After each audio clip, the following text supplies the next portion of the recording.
Assalamu alaikum wa rahmatullahi wa barakatuh. Sûrement tu es triste comme moi et en colère aussi comme moi. Et dès qu'on voit une caricature sur notre prophète Mohammed sallallahu alayhi wa sallam, c'est tout à fait normal que ça nous fasse mal, que ça nous blesse et qu'on soit triste et en colère. En 2014, c'était beaucoup plus fort que maintenant pour moi-même. Vous vous rappelez tous ce qui s'est passé. Moi, ça m'a pris une semaine. J'avais vraiment beaucoup pleuré. Je parlais avec personne. Juste penser, qu'est-ce que je peux faire? Vraiment, c'était très très très fort. En fait, je savais plus quoi faire, mais je sais que je devais quand même faire quelque chose pour mon prophète sallallahu alayhi wa sallam. Je priais beaucoup, je faisais beaucoup de dua. Et donc, une fois cette semaine est passée, alhamdoulilah, mon cœur il a commencé à s'apaiser. Et donc, j'ai pu réfléchir, parce que faut savoir, quand on est en colère, on réfléchit pas sagement. Ce que je me suis dit, si notre cher prophète il est parmi nous, qu'est-ce qu'il aurait pu faire? Et donc avec cette question, ça m'a permis justement de poser d'autres questions et aller voir la biographie du prophète sallallahu alayhi wa sallam. Je connaissais beaucoup de choses sur lui, mais c'était pas assez. Ça m'a pas donné vraiment des réponses claires et nettes et exactes à ce que je pourrais vraiment faire dans ce cas-là. Et donc, ce que j'ai fait, je suis allée à la recherche et à la découverte de mon cher prophète sallallahu alayhi wa sallam. Alhamdulillah, Allah m'a permis de lire beaucoup de livres, de vivre avec son histoire, et j'ai vraiment pris beaucoup de plaisir à lire, et j'ai vraiment vécu avec, subhanallah. Je vous conseille de le faire, vraiment. En tout cas, moi j'ai vécu vraiment comme si j'étais avec lui. J'ai appris beaucoup de choses sur lui que je connaissais pas, et alhamdulillah. Donc aujourd'hui, peut-être je vais t'aider et te dire au moins comment réagir et qu'est-ce qu'on doit faire à ce moment-là. Il faut savoir que le prophète sallallahu alayhi wa sallam, il a eu aussi des insultes à son époque. On trouve tout ça sur Surat al-Hijr. Vous pouvez revenir la voir et vous pouvez revenir sur Tafsir, le verset 6. Allah subhanahu wa ta'ala dit وَقَالُوا يَا أَيُّهَا الَّذِي نُزِّلَ عَلَيْهِ الذِّكْرُ إِنَّكَ لَمَجْنُونَ. Donc quelqu'un t'insulte comme quoi tu es un fou. Ils ont dit, toi tu es qui s'opère la descente du rappel, tu n'es qu'un possédé. Allah subhanahu wa ta'ala, il lui explique toujours sur Surat al-Hijr, وَمَا يَأْتِيهُمْ مِنْ رَسُولٍ إِلَّا كَانُوا بِهِ مُسْتَهْزِئُونَ. Donc à chaque fois on envoie un prophète, il se moque de lui. Aucun envoyé ne leur est venu sans se faire prendre en dérision. Subhanallah. Donc Allah subhanahu wa ta'ala, il est en train de dire au prophète, mais tu n'es pas le seul. Et ensuite, après, on continue surat al-Hijr, et vers la fin de la surat, subhanallah, Allah subhanahu wa ta'ala, toujours vers le début, il nous donne un message, et vers la fin, il complète ce message. Et donc là, à la fin, il dit, Inna kafaynaka al-mustahzi'in. Verset 95. Nous te suffiront contre les rieurs. Ça veut dire, ne t'inquiète pas, c'est nous-mêmes, c'est Allah subhanahu wa ta'ala, il dit nous pour lui, je m'en occupe. Et ensuite il lui dit, je t'ai compris. وَلَقَدْ نَعْلَمُ أَنَّكَ يَضِيقُ صَدْرُكَ بِمَا يَقُولُونَ. Oh, nous savons bien que ta poitrine se serre du fait de ce qu'ils disent. On sait que ça te fait mal, ça te rend triste, et on sait que ça te fait vraiment mal. Donc Allah subhanahu wa ta'ala, il sait. Et ça c'est pour nous aussi. Allah, il sait que ça nous fait mal. Il sait que ça nous rend en colère. Il le sait. Ne vous inquiétez pas, Allah il le sait. Et de toute façon, dans tous les cas, que ce soit ça ou autre chose, Allah il sait tout. Donc Allah subhanahu wa ta'ala, il nous dit, ça c'est pour moi. Après, pour le prophète sallallahu alayhi wa sallam, qu'est-ce qu'il va dire? Qu'est-ce qu'il va faire? Et bien là, il lui répond, Allah subhanahu wa ta'ala. Donc il lui dit, je sais que tu as mal, et donc moi je m'en occupe de ça, ne t'inquiète pas. Et après, il lui dit, qu'est-ce qu'il doit faire lui? Et c'est ce qu'on doit faire, nous. Subhanallah. Donc, en cherchant pas loin, tout est dans le Coran. Et Allah subhanahu wa ta'ala il dit Sabbih bihamdi rabbika wa kun minas sajidin. Et exact, donc par la louange, la transcendance de ton maître, soit de ceux qui se prosternent. Donc ça veut dire quoi? Ça veut dire qu'on a deux choses à faire. On doit faire les louanges Allah subhanahu wa ta'ala. On doit faire tasbih. Tasbih, si vous connaissez pas, subhanallah wa bihamdih, subhanallah al-azim. Ça, il aime beaucoup Allah subhanahu wa ta'ala, cette formule. Je vous la laisserai en phonétique dans la description, Inch'Allah. Et il y a une autre, on peut dire aussi Subhanallah wa bihamdih, adada khalqih, wa rida nafsih, wa zinata arshih, wa midada kalimatih. Je vous mettrai tout, la traduction et la lecture, l'écriture en phonétique dans la description, Inch'Allah. Mais voilà, c'est ça, tasbih. Il y en a plein aussi. Moi, je vous mets ces deux-là. Si vous dites déjà ces deux-là, ça va vraiment apaiser votre cœur. En fait, Allah subhanahu wa ta'ala, c'est pour nous-mêmes. Parce que même quand on pense à ces caricatures, et du coup, ça nous rend triste, ça nous rend en colère. Et donc, qu'est-ce qu'on doit faire? Il n'y a que tasbih qui va nous empêcher à penser à ces problèmes-là. Et c'est aussi le remède de l'ouest-ouest. Si quelqu'un, à chaque fois que vous avez l'ouest-ouest, tout le monde a l'ouest-ouest. Il y a l'ouest-ouest normal et il y a l'ouest-ouest qahri, c'est-à-dire ce qui est la maladie.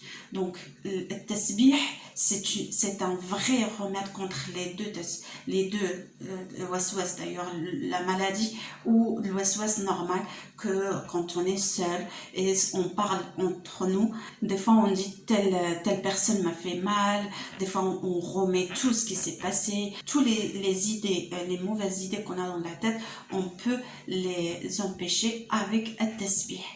Et donc Allah subhanahu wa ta'ala il nous a donné at-tasbih. Et ensuite, autre chose, c'est le prophète sallallahu alayhi wa sallam, il a dit fi ma'na al-hadith, qu'on est plus proche d'Allah subhanahu wa ta'ala quand on est prosterné. Et Allah subhanahu wa ta'ala, il n'a pas dit la prosterner comme ça. Allah, il aurait pu dire autre chose. Fi surat al-Baqarah, il dit وَارْكَعُوا مَعَ الرَّاكِعِينَ. Donc, ce jour, Allah subhanahu wa ta'ala, il a parlé de la prosternation. C'est pas pour rien. C'est parce on sera très proche d'Allah subhanahu wa ta'ala, de un, de deux. Et on fait des doigts, et les doigts, les invocations, tout ce qu'on demande d'Allah subhanahu wa ta'ala soit exaucé. Donc ce qu'on doit faire, at-tasbih, katharat at-tasbih, toute la journée, tant que tu parles pas avec quelqu'un, et ben c'est tasbih. Et ensuite, as-sujud, fi qiyam al-layl, sujud la nuit, c'est vraiment beaucoup bénéfique. Et on continue. Allah, il s'est pas arrêté à là. Et il dit wa'bud rabbaka hatta ya'tika al-yaqin. Et tout ça, c'est dans la même sourate qui est Al-Hijr. Wa'bud rabbaka hatta ya'tika al-yaqin. Adore ton maître jusqu'à ce que t'arrive la certitude. Et fi tafsir, on dit la certitude, c'est la mort. Donc, occupe-toi de ton adoration et moi je m'occupe du reste. Exactement ce que Allah subhanahu wa ta'ala nous demande. Occupez-vous de votre adoration et moi je m'occupe du reste. Maintenant, Allah subhanahu wa ta'ala il dit dans une autre sourate وَلَا تَسُبُّوا الَّذِينَ يَدْعُونَ مِن دُونِ اللَّهِ فَيَسُبُّوا اللَّهَ عَدْوًا بِغَيْرِ عِلْمٍ. Ça veut dire quoi ça? N'insultez pas ceux qui invoquent en place de Dieu, qu'ils insulteraient Dieu par représailles sans la moindre science. Ça veut dire, n'insultez pas les non-musulmans, sinon ils vont eux-mêmes insulter Allah subhanahu wa ta'ala pour juste se venger de toi. Ils vont insulter ton Dieu sans la moindre science. C'est-à-dire, ils ne savent rien du tout de ton Dieu, mais vu que tu les as insultés, ils vont l'insulter. Et donc, si moi je vous dis, c'est la parole de Dieu, si on ne fait pas ce que Allah subhanahu wa ta'ala nous demande de le faire, eh ben, on sera puni. Ça, c'est clair et net. Donc, ça fait partie du halal et haram. Haram d'insulter un non-musulman, parce que lui, il risque d'insulter Allah, eh ben, c'est haram. Haram, c'est haram. Ça veut dire, c'est comme si tu manges pas le porc, eh ben, ça c'est pareil. C'est la même chose. Haram, c'est haram. Et donc, pour dire insulter, on peut aussi faire des comportements ou des gestes ou des paroles autres que insulter, et ça fait insulter notre Dieu et notre prophète sallallahu alayhi wa sallam. Et donc de là, je vous invite, et moi aussi, à revoir notre comportement envers les non-musulmans. On peut commencer par les voisins, par exemple. Ton voisin, il faut revoir ta relation avec lui. Il faudra voir, est-ce que tu l'insultes, est-ce que tu le déranges. Il faut mettre dans votre tête, subhanallah, que les non-musulmans, ils connaissent l'islam à travers nous. Tout mon comportement reflète ma religion, malheureusement. Donc les gens, ils vont pas lire, ils vont voir juste son voisin, leur voisin musulman, comment il est, et à travers toi, à travers ton comportement, qu'ils vont dire, voilà l'islam il est comme ça, et l'islam il est comme ça. Le prophète sallallahu alayhi wa sallam il dit, ما زال جبريل يوصيني بالجار حتى ظننت أنه سيورثه. Subhanallah, l'ange Gabriel, tellement qu'il a parlé au prophète sallallahu alayhi wa sallam sur le voisin, et ben le prophète sallallahu alayhi wa sallam il a dit, je pensais qu'il allait le mettre dans mon testament. Subhanallah. Donc faites attention à vos voisins. J'ai une voisine musulmane, elle a en dessous d'elle une voisine non musulmane. Et donc c'est une vieille personne. Une fois elle est partie pendant le ramadan, le soir elle est partie, donc les enfants à 10h du soir, après 10h du soir, donc ils couraient, ils jouaient, etc. Donc elle voulait se reposer. Elle est partie la voir pour lui dire, s'il vous plaît, j'aimerais me reposer. Faites dormir les enfants, ils me dérangent, parce que tout, on entend tout, subhanallah. Et donc cette voisine musulmane, qu'est-ce qu'elle lui dit? Elle lui dit, mais moi je peux rien faire pour vous, on fait la prière. Mais moi, quand elle me l'a dit, mais non seulement elle dérange sa voisine, mais aussi au nom de l'islam carrément. Maintenant, cette voisine, qu'est-ce qu'elle va dire? Elle va insulter elle, puis son Dieu, puis son prophète, et complètement sa religion. Et malheureusement, je le dis et je le répète, les non-musulmans, ils ne connaissent pas l'islam, ils le connaissent à travers nous, vous. C'est tout. Donc faites attention à ce que vous faites avec vos voisins. Après, je pense aussi à la triche, à la fraude. Allah subhanahu wa ta'ala, pour la fraude et la triche, il a fait une sourate complète pour ça. Elle s'appelle Mutaffifin. Vous pouvez aller voir en détail de quoi elle parle. Le prophète sallallahu alayhi wa sallam, il a dit Man ghashana falaysa minna. Vous savez ce que ça veut dire? Ça veut dire que celui qui triche, il ne fait pas partie de nous. Ça veut dire il n'est pas musulman. Complètement, tu peux sortir de l'islam, de ta religion à cause de ta triche. Donc, apprenez à vos enfants à ne pas tricher, même à l'école, même partout. Ensuite, je pense qu'on a des rendez-vous avec des non-musulmans. Et ben, soyez à l'heure. La ponctualité, ça fait partie de notre religion. Allah subhanahu wa ta'ala, il a dit Salat al-Fajr à l'aube. Salat al-Dhuhr, c'est à l'heure de Dhuhr. Salat al-Asr, al-Maghrib, c'est pareil. Donc, c'est au coucher de soleil. Au coucher de soleil, on doit faire le Maghrib, on ne doit pas faire le Fajr ou autre prière. Donc, Allah subhanahu wa ta'ala, il nous a déjà appris qu'on soit à l'heure. Donc la chose que Allah aime le plus, c'est la bienfaisance envers les parents et la prière à l'heure, c'est-à-dire il nous a appris beaucoup de choses. Le Hajj, pourquoi il a dit Fidul Hijja, il a bien donné le mois, le Ramadan. On peut pas faire le Ramadan, par exemple, nous surtout quand nous sommes en France, des fois le Maghrib, le coucher de soleil, il est vers 10h du soir. On aimerait bien qu'il soit en décembre, mais Allah subhanahu wa ta'ala, il nous a dit quand le Ramadan, le mois du Ramadan arrive, on doit le faire et ça tourne. Donc Allah subhanahu wa ta'ala, il nous a appris la ponctualité. Et donc, pourquoi on va toujours dans nos rendez-vous en retard? Et encore là, après, ça va nous ramener encore vers le mensonge et on va chercher des excuses pour que la personne pardonne, soi-disant. Mais non, on est musulman, on doit être à l'heure. Ça fait partie de l'islam, ça fait partie des musulmans. Et les exemples, il y en a beaucoup. Je pense aussi à vos enfants, parce que vos enfants, c'est pareil. Ils ne connaissent pas l'islam. Ils connaissent l'islam à travers les parents, maman et papa. Si le papa maltraite son fils, il peut même insulter cette religion et ce Dieu et notre cher prophète sallallahu alayhi wa sallam.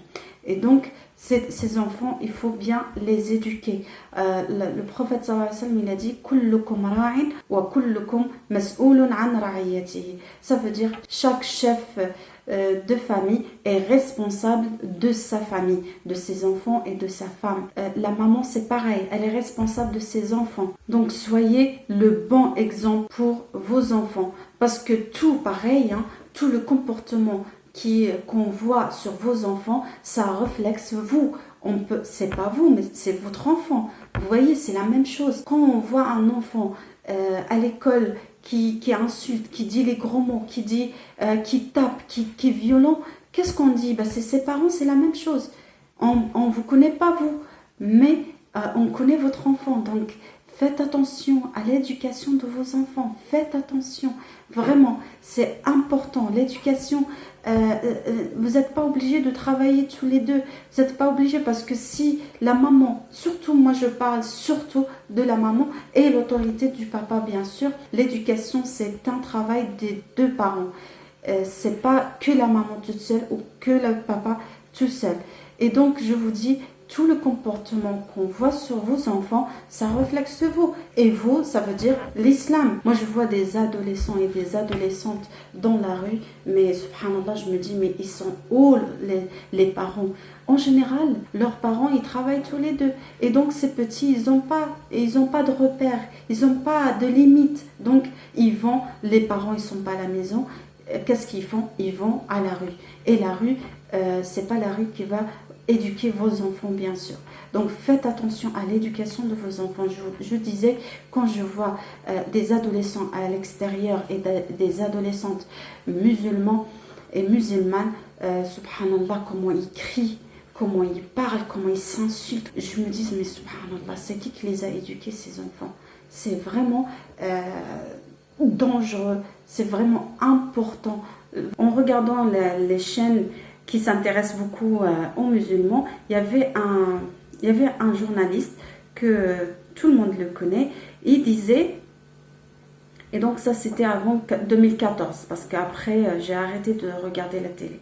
Donc il disait, la majorité des prisonniers sont des musulmans. On n'est pas là pour dire que c'est vrai ou pas, mais j'ai envie de vous dire, faites attention, ces enfants-là, les pauvres, ils ne sont pas venus dans les prisons au hasard. Il y a bien eu une erreur quelque part. Et cette erreur, c'est l'éducation de vos enfants. Faites attention, il faut leur donner l'amour qu'il faut. Vraiment, on parlera plus tard pour l'éducation, Inch'Allah. Mais il faut leur donner l'amour qu'il faut. Il faut les respecter. Il faut leur faire des limites. Il faut leur apprendre les valeurs à partir de 7 ans, bien sûr. Il faut leur donner la responsabilité et leur dire qu'ils sont responsables de leur comportement. Parce que vos enfants, si vous n'êtes pas présent pour vos enfants, eh ben la rue, elle est bien présente pour vos enfants, mais malheureusement, il n'y a que la malfréquentation. Faites attention à ça aussi pour vos enfants, mais tout ça pour vous dire, vous êtes responsable de l'éducation de vos enfants. Je pense que j'ai beaucoup parlé. J'essaie de finir. Quand le prophète sallallahu alayhi wa sallam il est revenu de sa visite des martyrs de Uhud, il a pleuré.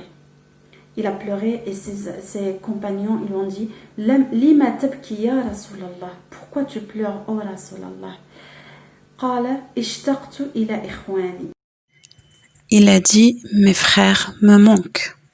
فقالوا أولسنا إخوانك يا رسول الله, mais nous ne sommes pas tes frères, oh Rasulallah? قال لا أنتم أصحابي, non, vous êtes mes compagnons. أما إخواني, alors que mes frères, فقوم يأتون من بعدي يؤمنون بي ولم يروني, ce sont des personnes qui viennent après moi. Ils croient en moi alors qu'ils m'ont pas vu. اشتقت إليهم فبكيت. Ils m'ont manqué et j'ai pleuré. اللهم اجمعنا بحبيبنا محمد عند الحوض الشريف يوم لا ينفع لا مال ولا بنون إلا من أتى بقلب سليم. والسلام عليكم ورحمة الله وبركاته.